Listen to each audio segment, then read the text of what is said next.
부동산 시장에 정부가 부동산 시장에 개입한다. 이걸 뭐라고 할까? 부동산 정책이라고 그래. 그러니까 부동산 정책은 부동산 문제를 해결하기 위해서 정부가 부동산 시장에 개입을 한다.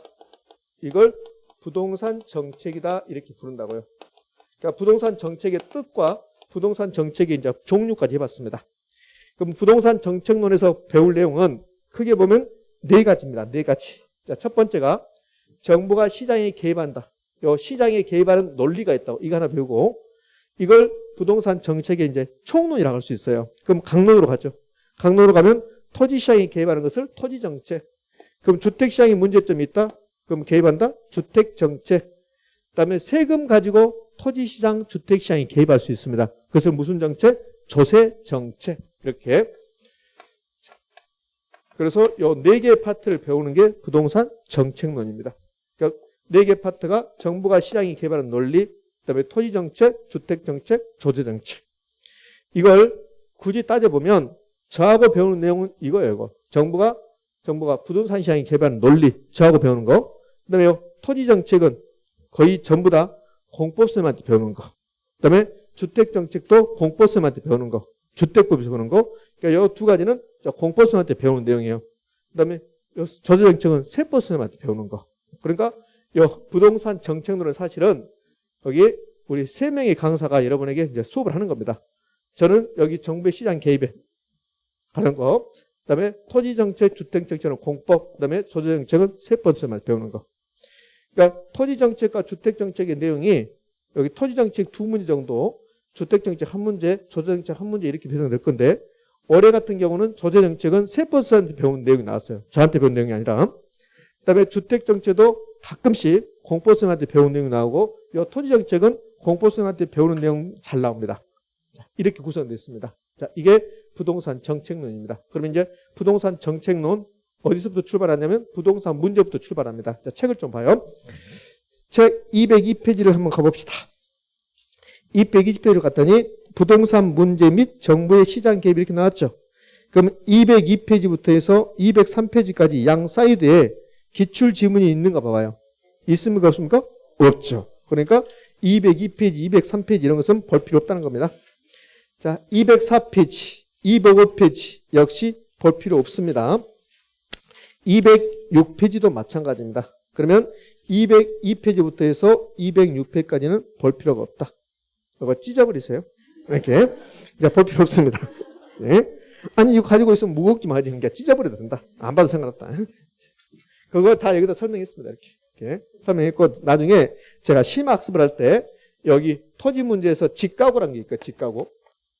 직가고가 토지 가격이 높아지는 현상, 이게 직가고거든요. 그러니까 직가고 때문에 나타난 일들이 있다고. 자, 그걸 제가 가볍게 언급을 할 건데 지금은 필요 없습니다. 자, 그러면 이제 부동산 문제는 다 끝났으니까 정부가 시장에 개입하는 논리로 공부를 한다고. 그래서 정부의 시장 개입이 나오죠. 정부의 시장 개입의 필요성이 나온다고. 그럼 정부가 이제 시장에 개입의 필요성이 나오니까 책을 207페이지 펴놓고 이제 칠판을 좀 보자고요. 자, 지금부터 이제 부동산 정책론 이제 공부 들어갑니다. 부동산 정책은 정부가 시장에 개입하는 것이다. 그래서 정부가 시장에 개입하는 논리를 배울 건데 그럼 왜 개입하냐? 필요성이 있을 것이다. 이유가 있을 것이다. 그 이유는 시장이 자기 역할을 못하고 있기 때문에 그래요. 토지시장이, 주택시장이 자기 역할을 매우 잘하고 있다. 그러면 국가가 토지시장, 주택시장에 개입할 일은 거의 없어질 겁니다. 우리나라의 아파트 시장에서 아파트 가격이 매우 적절하고 우리나라 온 국민이 이 정도가 적절하고 그다음에 아파트 공급도 원활하게 이루어진다면 굳이 국가에서 아파트 시장에 개입해서 감나라 판나라 어떻게 해라 이렇게 안 한다는 소리지. 그런데 시장이 자기 역할을 잘 못한다. 그걸 경제학에서는 시장의 실패다 이렇게 불러요. 시장의 실패다. 그럼 시장이 자기 역할을 원활하게 잘하고 있다. 이것을 시장의 성공이라고 그래요. 그러면 시장은 모든 시장은 토지시장이든 주택시장이든 옷시장이든 이 시장은 가격이 결정되고 그 가격으로 물건을 사고 파는 것을 자원을 배분한다고 그래요. 그럼 이 자원 배분이 효율적이다. 그런 시장을 완전경쟁시장이다. 이렇게 불러요. 지난주에 완전경쟁시장을 제가 언급했었죠. 그러니까 완전경쟁시장이 되면 이 자원 배분이 효율적이라고. 자원 배분이 효율적이면 그러면 시장이 성공했다 한다고. 그럼 이 자원 배분이 효율적이다. 있고 자원 배분이 비효율적이다. 그러면 자원배분이 효율적이다. 이렇게 되면 시장이 성공했다고 그래요. 시장은 성공. 이런 것은 시험에 나오지 않습니다. 그러니까 시장의 성공이란 말이 경제학 용어예요. 경제학 용어인데 시장이 성공하면 굳이 우리가 배울 필요 없다고요. 그러니까 이런 말은 잘 나오지 않는다고 우리 시험에. 그러면 자원배분이 비효율적이다. 그럼 시장이 성공했습니까? 실패했습니까? 실패. 수업하다 보면 졸릴 수도 있겠죠? 그 2번 이상 졸고 있다. 그러면 오늘 수업 실패한 거예요, 여러분들. 그게 실패라고. 제가 수업을 대충 하고 간다. 여러분들 느껴요. 여러분 느낄 수 있습니다. 아, 저 선생님 오늘 피곤한가 봐. 오늘 대충 하거나 이렇게 느낀다고. 그러면 오늘 제가 수업을 실패한 거야. 근데 열심히 하고 갔다. 결혼생님 우리가 모르는데도 열심히 하고 있다. 그러면 수업이 성공한 거야. 자, 그것을 시장이 성공. 근데 잘못하고 있다 그러면 실패한 거라고. 이렇게. 그러면 시장이 실패란 시장이 자기 역할을 못하는 거야. 그러니까 자원배분이 비효율적으로 나타난다. 이게 시장이 실패라고 한다고. 지난주에 시장은 완전 경쟁과 불안정인 시장이 있다고 그랬어요. 그런데 완전 경쟁 시장은 현실적으로 있다 없다? 없다고 그랬습니다. 그러니까 모든 시장이 불안정인 시장이라고 그랬어요. 그 부동산 시장 불안정인 시장이죠? 그럼 완전 경쟁 시장이 됐을 때 여기에 시장이 성공이라고요. 이게 완전 경쟁 시장은 자원배분이 효율적이고 시장이 성공한 거야. 그럼 부동산 시장은 불안정인 시장이니까 시장이 실패한단 말이지. 그래서 시장의 실패가 발생하니까 부동산 가격이 높게 나타나고 이런 현상이 발생한다고. 자원배분도 잘못되고 그걸 수정하기 위해서 정부가 개입한다는 소리지. 그러니까 시장의 실패를 수정하기 위해서 정부가 시장에 개입한다. 그것을 학자들은 이제 경제적 기능 이렇게 부르는 거야. 시험은 한 번도 경제적 기능이 나온 적이 없습니다.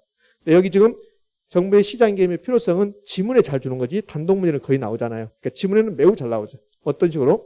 정부는 시장의 실패를 수정하기 위해서 시장의 실패를 보완하기 위해서 개입할 수 있다. OX? O. 그냥 그렇게 나오는 거야. 근데 이 시장의 실패가 자원배분의 비효율성이잖아요. 그러면 정부는 자원배분의 비효율성을 수정하기 위해서 개입할 수 있다. OX? O. 이 자원배분의 비효율성이 시장의 실패니까.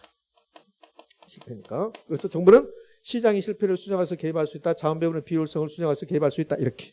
자, 두 번째. 시장에 맡겨서는 안 되는 것들이 있어요. 시장에 맡겨서는 안 되는 것들을 하기 위해서 정부가 사회적 목표를 설정하는 거야. 그래서 그 사회적 목표를 달성하기 위해서 개입할 수도 있습니다. 자, 사회적 목표의 가장 대표적인 게 이제 소득 재분배라고 할 수 있어요.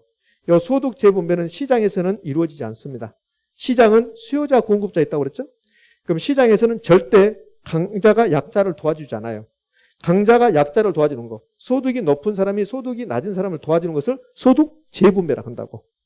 그러니까 소득 재분배가 이해 안 되면 그러면 이 시간 끝나고 전부 다 10,000원씩을 내. 그리고 수업 끝날 때 저를 주고 가. 그게 소득 재분배. 뭐지? 소득 재분배는 소득이 많은 사람들이 없는 사람 도와주는 것을 소득 재분배라고. 그러니까 시장에서는 그런 일이 절대 없는 거야. 시장에서는.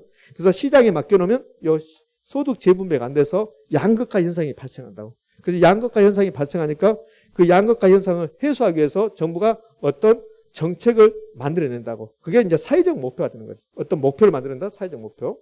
그래서 비정규직을 해소합시다. 이런 것을 막 하잖아요. 정부에서. 그런 것들이 사회적 목표가 되는 거야. 그러니까 사회적 목표는 무엇이 많아요? 가장 대표적인 게 소득 재분배죠. 양극화 많이 하잖아요. 뭐 우리나라는 지금 교육이 양극화됐다, 소득이 양극화돼 하잖아요. 그걸 좀 해소해보자. 그런 것들이 사회적 목표가 될 수 있다는 거지. 그렇게 해서 개입한다는 거예요. 그다음에 주거복지. 시장에 맡겨놓으면 주택시장에 맡겨놓으면 주거복지가 될까요? 안 되는 겁니다. 그래서 정부가 개입해서 주거복지를 위해서 개입할 수 있다. 이것을 사회적 목표를 달성해서 개입할 수 있다. 이렇게 해요. 근데 시험은 아주 쉽게 나와요. 정부는 시장의 실패를 수정하고 사회적 목표를 달성해서 개입할 수 있다. 이렇게 나오면 가장 쉬운 거고 좀 어렵게 나오면 정부는 자원배분의 비효율성을 수정하고 소득 재분배, 주거복지 등을 위해서 개입할 수 있다. 이런 식으로. 그러니까 여기 타이틀을 그대로 주든지 아니면 이 내용을 주면서 출제를 합니다. 자, 마지막으로 세 번째, 경기 조절을 해서 개입할 수 있죠. 부동산 경기가 침체로 갔으면 경기를 활성화시켜야 되잖아요. 그다음 부동산 경기가 너무 과열됐으면 세금을 부과해서 경기를 다운시키고 진정시켜야 되잖아요. 그렇게 하기 위해서 개입하는 것을 경기 조절, 경제 안정화해서 개입할 수 있다 한다고. 자, 그러면 첫 번째, 정부의 시장 개입의 필요성 이유를 배우는데 이 두 가지만 기억하시면 돼요. 시장의 실패를 수정하고 사회적 목표를 달성해서 개입할 수 있다. 그럼 개입하는 이유가 나왔으면 이제 개입하는 방법으로 가야 되겠죠? 그래서 이제 개입 방법으로 갑니다. 정부의 시장 개입 방법. 얘는 매우 중요합니다. 별표로 본다면 2개 정도 되죠. 근데 여러분 시험에서는 이제 단독 문제는 나오지 않고 올해 단독 문제 나왔기 때문에 그래요. 그러면 이제